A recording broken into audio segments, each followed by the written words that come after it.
For some reason, when I collected cards as a kid, I was born in '78. Really started collecting in like '84, '85, and then around like the time I become like 10, 11, started really getting. For some reason, I had all the standard junk wax era cards, Griffey, all that. But for some reason, I collected Willie Mays. So it was the only person I collected other than the standard cards.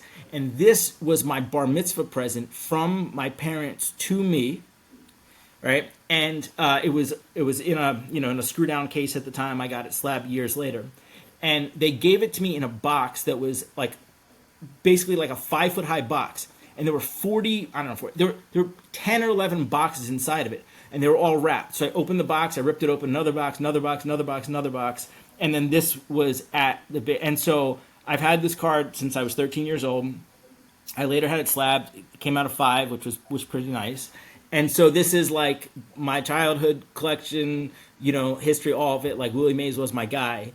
And the fact that you had the ticket made an easy decision between all the other cards to go. So that was my trading card. The original artwork for SpongeBob.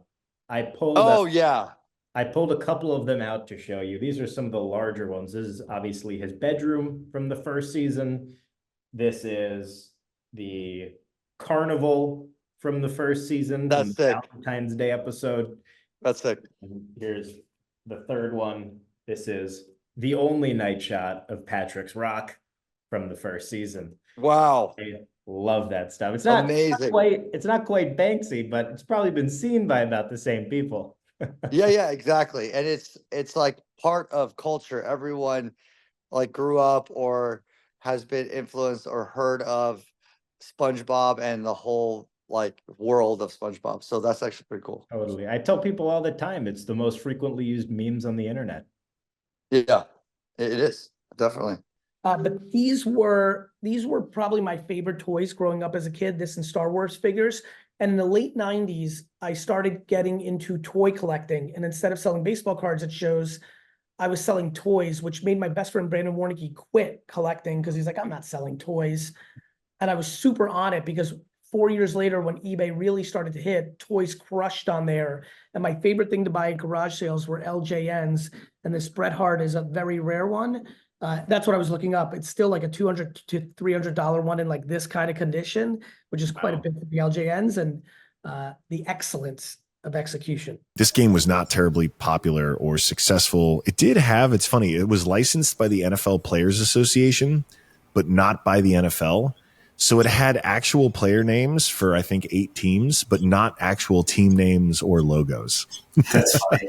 And thankfully, my team, Washington, they were one of the teams on there. They were just the Washington. I think they had a W for their logo, which, is kind of, I guess, prophetic. This was my first Nintendo game. Obviously, there was one that came, Mario and Duck Hunt came with the NES. This is my first video game. And it was so awesome playing it.